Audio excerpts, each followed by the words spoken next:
welcome to News Inside. I'm An Jung-hyun. Let's welcome back our panelists once again. Professor Shin Sang-hyuk, great to have you back. And Dr. Bong Young-sik joins us again. Thank you. Now here's a look at our first topic of discussion. Bilateral talks on wartime sexual slavery between Korea and Japan, largely gaining momentum from a rare summit meeting, managed to squeeze out a deal. But controversy surrounding the agreement still lives on. Some experts have pointed out the deal has no legal binding on Japan under international law. Two victims of sexual slavery visited Japan in person to demand an apology from Prime Minister Shinzo Abe and receive legal compensation.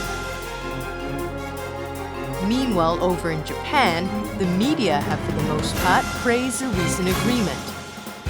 But with Tokyo adopting a parliamentary resolution to remove a statue symbolizing victims of sexual slavery, and also submitting a report saying there is no proof that women were forced into the system, trust between the two countries is now on shaky grounds. It's been a month since the deal was produced, but still in front of the Japanese embassy in Korea are protesters calling for the deal to be scrapped. What will the consequences of this agreement be, and will it hold? A lot of eyes remain on this thorny issue. It's been about a month since Korea and Japan reached an agreement on the issue of wartime sexual slavery, but the controversy surrounding it has yet to die down.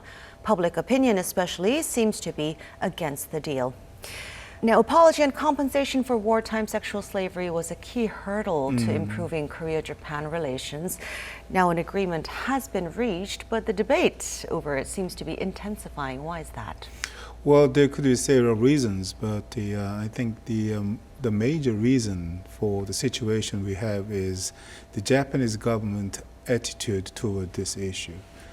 Even though the agreement was made between two governments, well, after the agreement, the Japanese government did something unacceptable for the Korean people. I think that is the basic reason why we have still the situation about this issue in the relationship between two countries. Is it also true that the voices of the victims of sexual slavery themselves weren't really reflected in the agreement?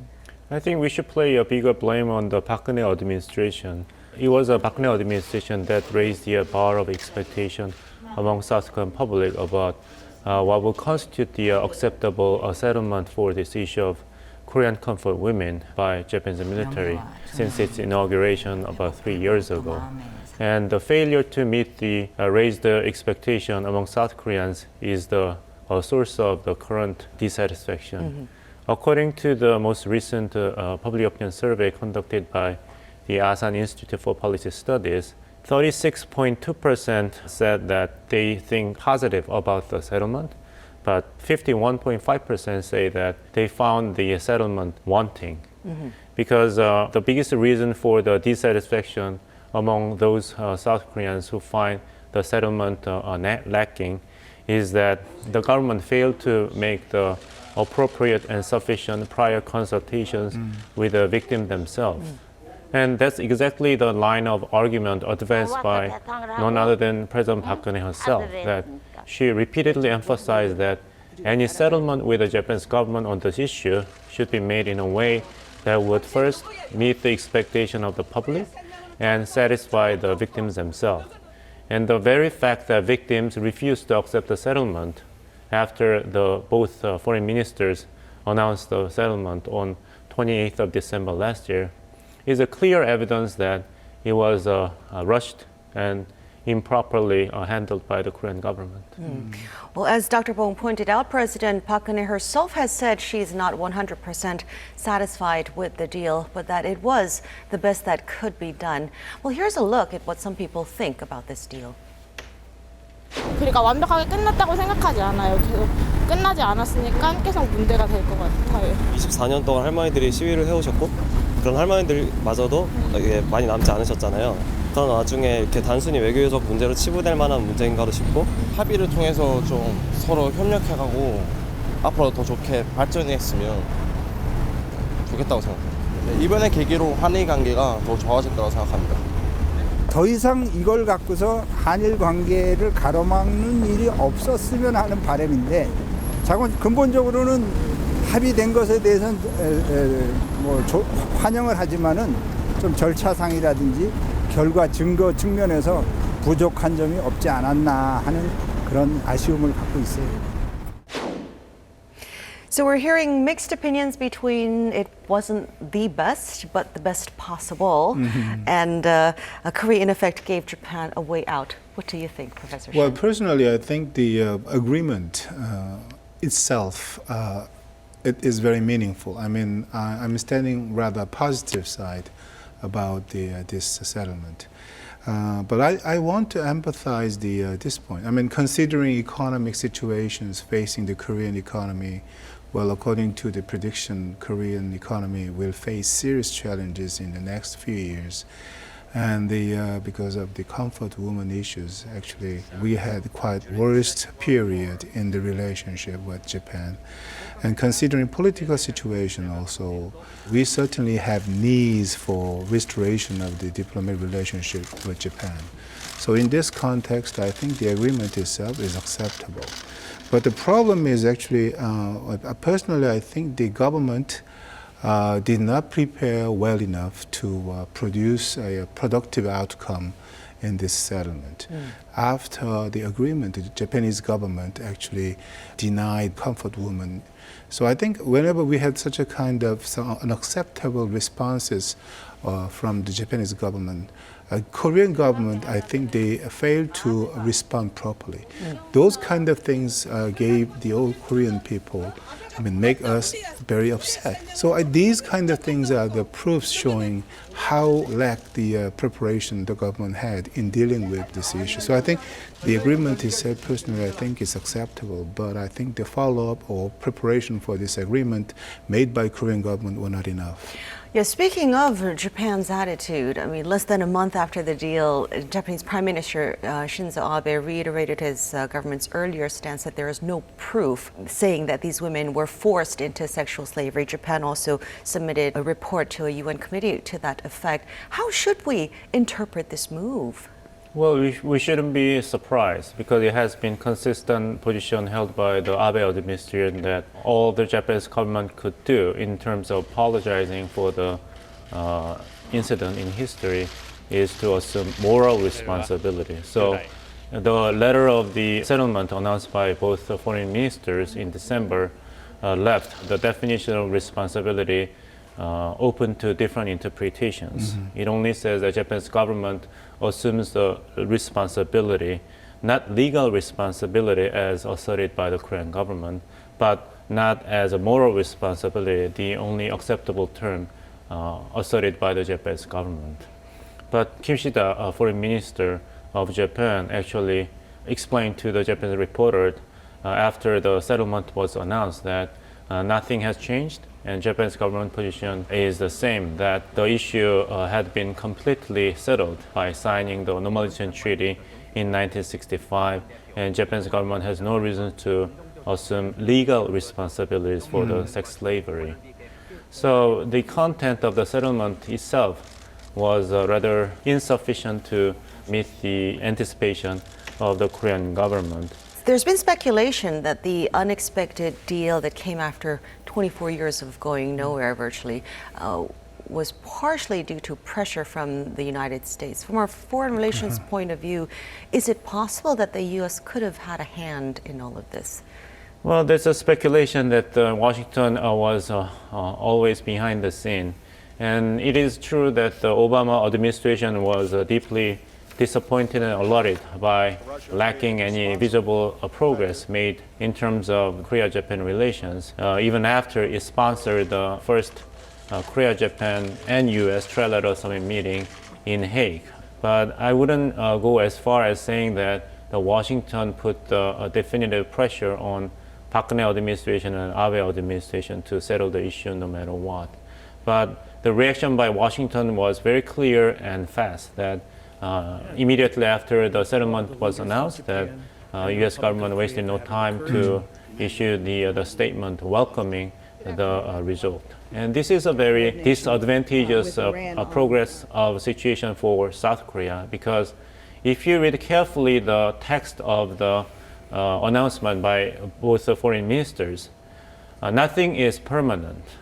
Both governments only agreed to regard the issue had been settled as final and irreversible, only on a premise that each side will do the diligence. So we do not have any reasons to believe that the issue has been resolved as a final and irreversible. But U.S. position is different. Now it is time for Seoul and Tokyo to move ahead with the belief that the issue is in the past.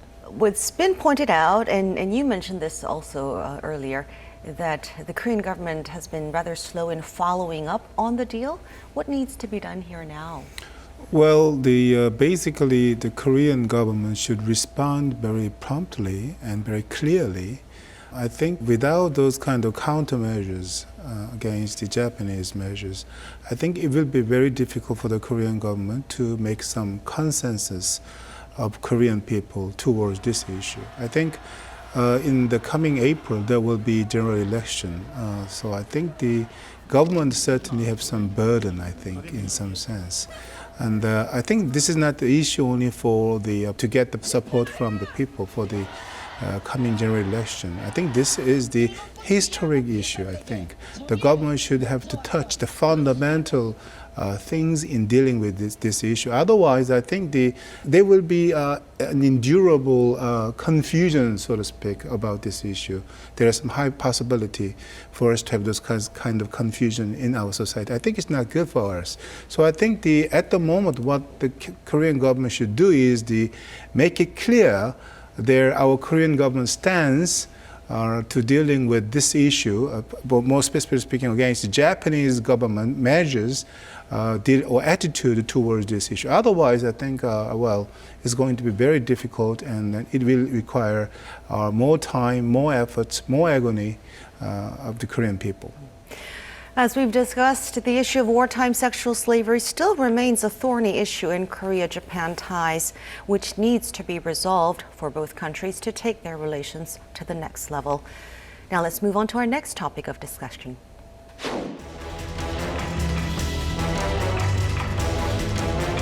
North Korea has given notice of a forthcoming satellite launch, or as the rest of us call it, a ballistic missile test. Searing consequences is what South Korea has warned North Korea of if the North does not abandon plans to launch a long-range rocket that critics call a band-tested ballistic missile technology. North Korea has notified the UN bodies responsible for maritime affairs and telecommunications that it will launch a satellite called Hwangmyeong-song sometime between February 8th and the 25th. North Korea appears to be gearing up for a long-range missile test after it carried out its fourth nuclear test last month. Let's discuss this issue further with Dr. Bong. So, North Korea has issued a maritime shipping alert saying that it will launch an Earth observation satellite between February 5th and 28th. The international community, of course, sees this as a cover for a ballistic missile test. What do you think? Well, if the past record says something about North Korean behavior in the future, then we should believe that North Korea will go ahead with its satellite launch. But even though it might be a test to launch a satellite vehicle in the orbit, it is still in clear violation of UN Security Council sanction because it prevents North Korea from conducting any launching, quote and unquote. So whether it's a commercial purpose or military purpose does not have any bearing because the UN Security Council measure is to prevent North Korea from engaging any activity that serves dual purposes, military or commercial. This comes while the international community is considering additional sanctions and punitive measures against the North for its most recent nuclear test. So why would North Korea be playing the missile card right now?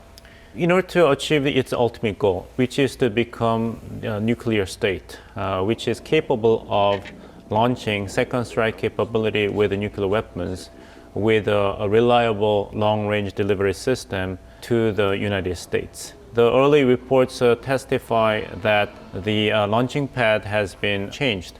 The launching stand has been extended from 50 meters to 67 meters, and the expected distance range would be in the excess of 13,000 kilometers. If that launching will succeed, then it is expected that in a few years, North Korea will acquire capability to attack the east coast of the United States. There will be a nightmare scenario for the United States. We have to always keep in mind that a nuclear capability of nation has two components. We tend to only focus on the one component, which is the explosiveness of the nuclear warhead. But the second component, reliable delivery system, is as important as the first component, the long-range missiles, to accurately target adversary in the long distance. So that is why we see a series of successive nuclear detonation and the missile tests by North Korea. Well, the international community keeps relying on China to play a part in keeping North Korea in tow. That doesn't seem to be working at the moment. The U.S. and China recently sat down to discuss the nuclear program, but failed to narrow their differences. In fact, China's envoy to the six-party talks, Wu Dawei, visited Pyongyang just this week. Right. So it seems North Korea's defiance is somewhat related to the fact that China is remaining lukewarm in its stance. Well, your questioning makes me feel that I should be more sympathetic toward the Chinese, especially Mr. Wu Dawei. What must have been going through in his mind on his recent trip to Pyongyang, that he must have been thinking that here I go again, right? But since when North Korea listened to the demand of outside country, including China, and China's strategic goals with regard to North Korea are manifold. Not only denuclearization on the Korean Peninsula, but China wants to keep North Korea as an effective buffer zone against South Korea, United States, and Japan, and maintaining peace and stability on the Korean Peninsula so that Chinese leadership can focus on economic development and political order is essential in the minds of Chinese elites as keeping North Korea without nuclear weapon capability. So that's a part of the reason why China has not been as supportive for the international demand to punish North Korea for its reckless behavior with the nuclear tests and the missile launches. Well, amidst all this, talk of deploying U.S. missile defense system THAAD in South Korea is gaining momentum. And this is making our neighbor China very nervous. Yeah, that's exactly the strategic calculation Kim Jong-un must have made, that the more reckless and threatening North Korea becomes, then the more likely China will become to support and protect North Korea, because China doesn't want to see the problems caused by North Korea becoming a convenient excuse for the United States to strengthening its China encirclement in Northeast Asia. So although North Korea's behavior gives the Chinese leaders a great deal of headache and problems, but at the same time, it gives more reason for China to be neutral, so that the United States would not use that as an excuse to strengthen its military posture in Northeast Asia. It will symbolize a lot of things, though, deploying THAAD in South Korea, right? It will mean that South Korea is joining the U.S.'s wider global MD system. Right, but the problem is that once South Korean government will have made its official decision on the potential introduction of THAAD, either by the request of the South Korean government or by the internal decision of the United States forces in South Korea, then the value of THAAD deployment on the South Korean soil will disappear. It is only strategic card for South Korea as long as it is not used. Once it is used, then South Korea will not maintain its strategic card toward the United States and toward China. So it is a very difficult decision for South Korean government. And if South Korean government goes ahead without the United States government making its request to deploy its own THAAD to protect its soldiers inside South Korea, then it will be South Korean government that will assume the cost, enormous amount of expense to install the THAAD system in South Korea. So there will be a waiting game going on between Seoul and Washington, despite growing threat of North Korea's nuclear and missile capability. From Seoul's point of view, though, it's a careful balancing act between maintaining favorable relations with China right. and bolstering national security. Right. So, yeah, South Korean government is like a person in the circus, keeping so many dishes in the air at the same time. So we have on our hands not only Pyongyang's nuclear program, but the possibility of THAAD deployment, both issues requiring a great deal of practical thinking and smart decision making. Let's move on to our third topic. As we start the new year, downside risks have increased again. Amid heightened uncertainty about emerging market economies' growth prospects. 日本銀行は2つの物価安定の目標の実現を目指し、これを安定的に持続するために必要な時点までマイナス金利付き量的質的金融緩和を継続いたします。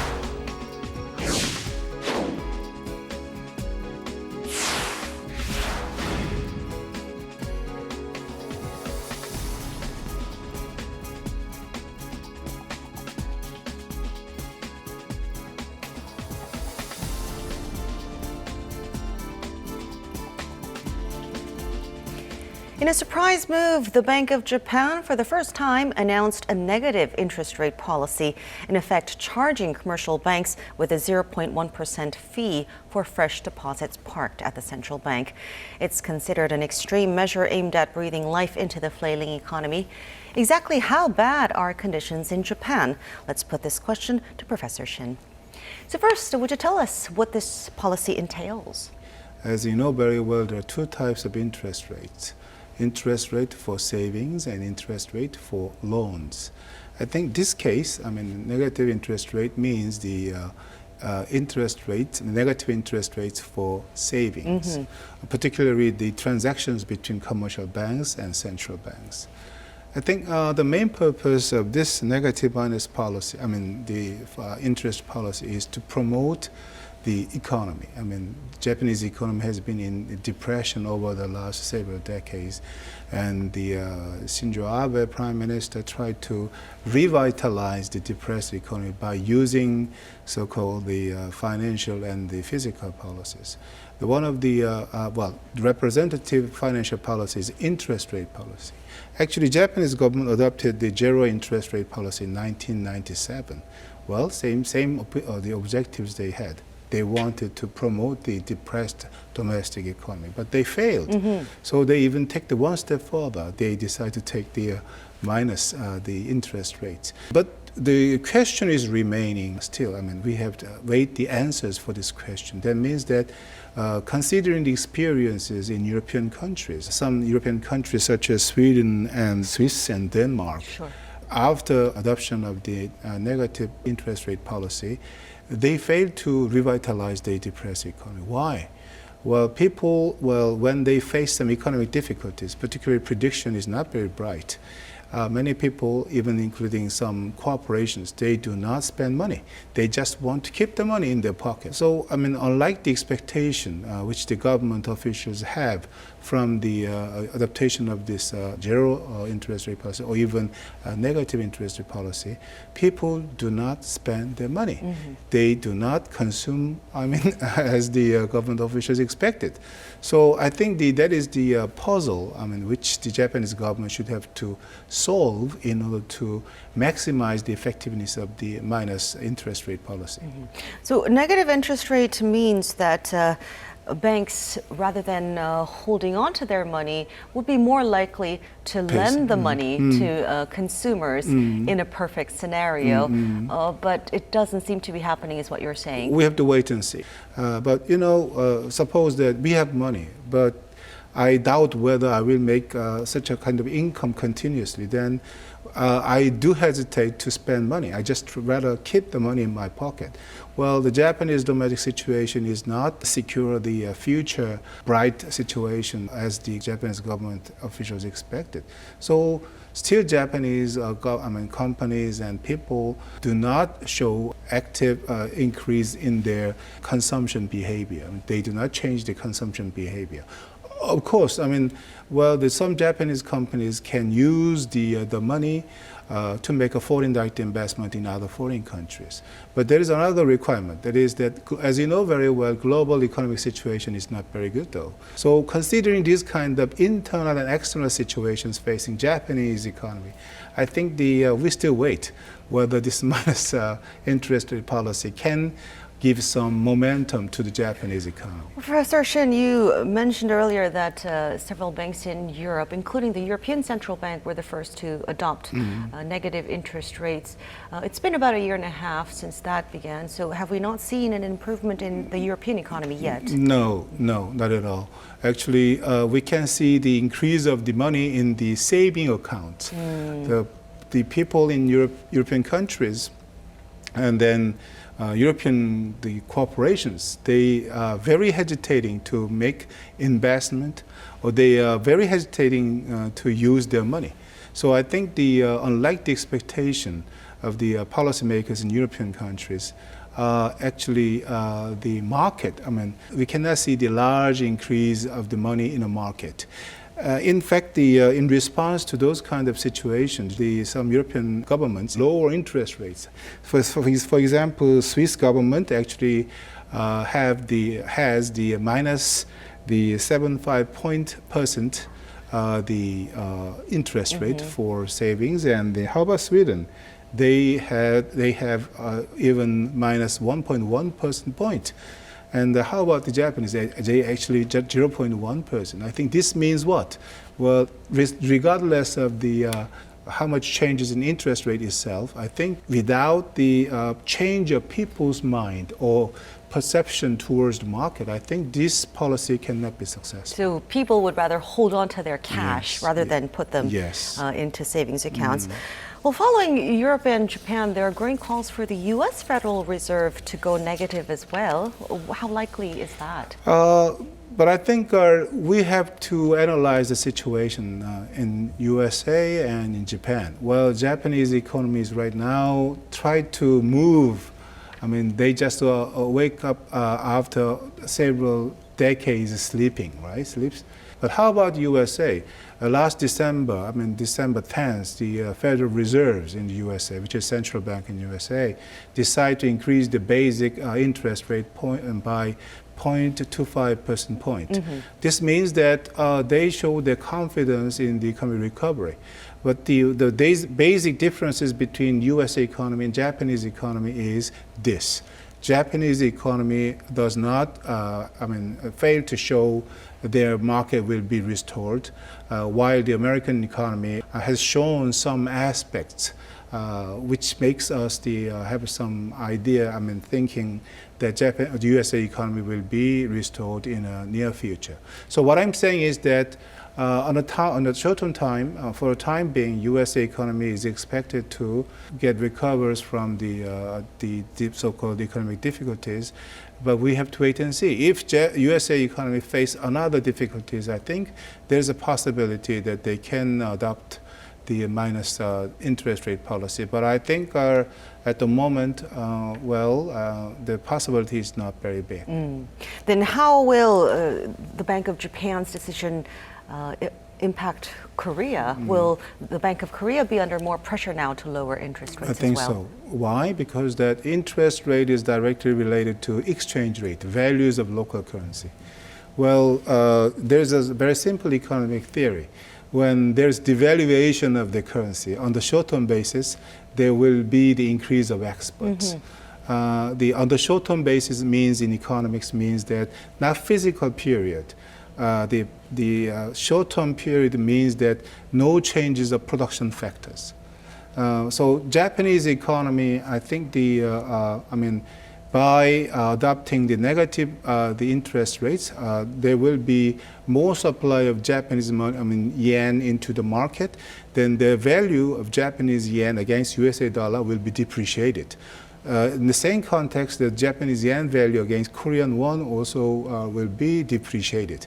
Then, on the short-term basis, the producers will have competitive advantages over the Korean producers in global market.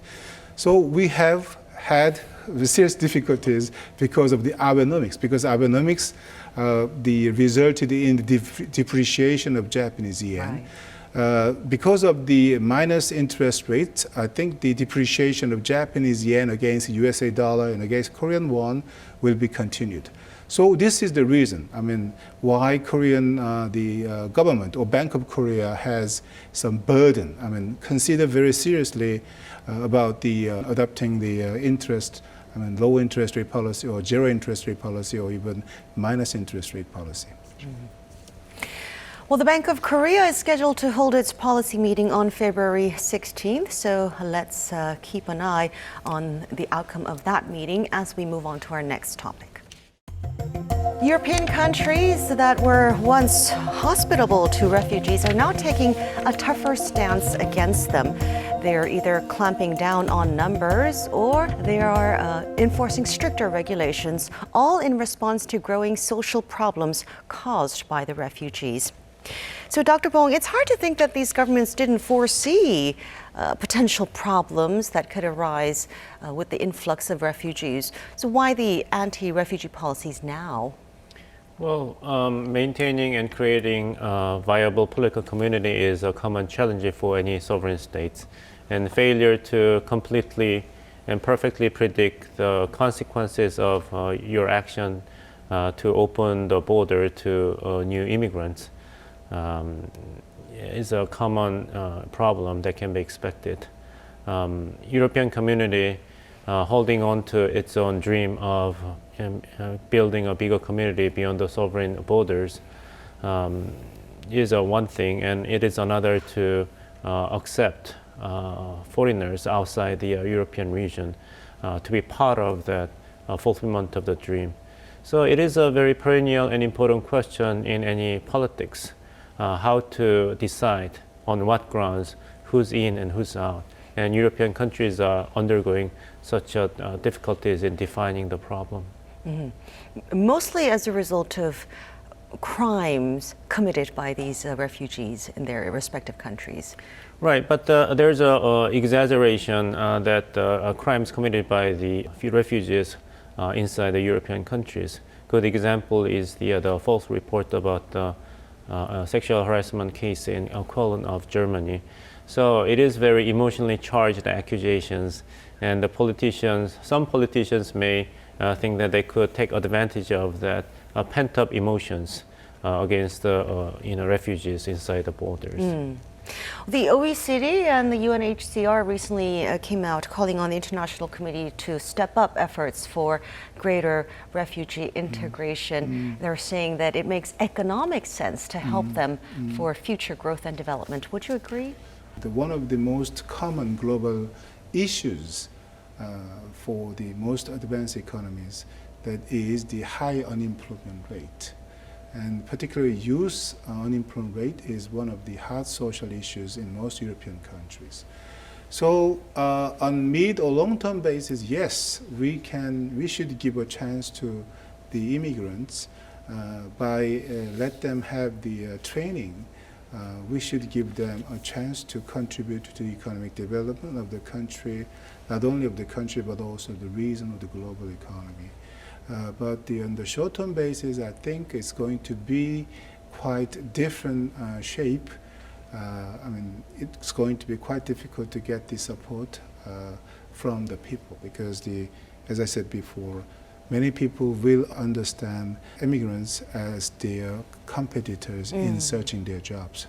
So I think because of the current global economic the situations, I think this logic, to accept the immigrants as the potential and new workforces in the future would be a little bit difficult to get the support from the people, I think.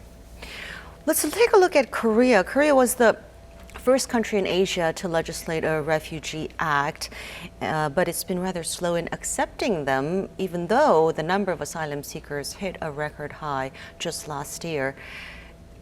What can be done about this? How could we go about tackling this issue of refugees? The source of seemingly unwillingness or lack of enthusiasm demonstrated by the Korean government in terms of maintaining open door policy toward the refugee stems from the historical background that Korea is a divided country. But according to the Constitution of the Republic of Korea, North Korean residents are Korean citizens. So that it is always in the back of the mind for decision makers in the Korean government how to, with a long-term perspective, how to maintain the right balance between accepting refugees from foreign countries and granting in the possible future the legal and political parity and equal citizenship to North Korean refugees in case there is an emergency situation in North Korea.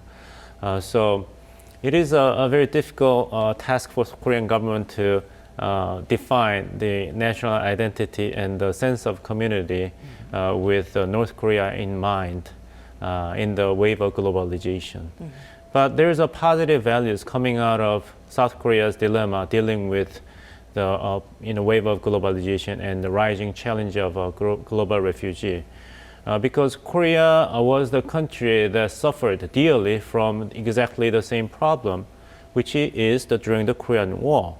At least 3 million South Koreans and North Koreans were displaced because of the great crisis during the war. And now we have Syria undergoing civil war for so many years, and at least 9 million Syrian citizens were in the same conditions as Koreans were about 70 years ago.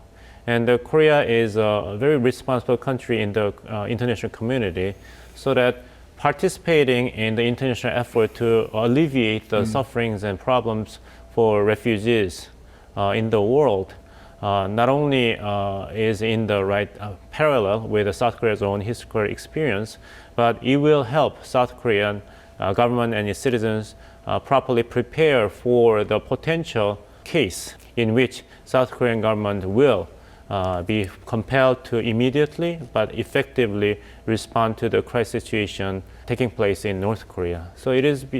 I'm not saying that the refugee crisis in the world is a positive development for South Korea.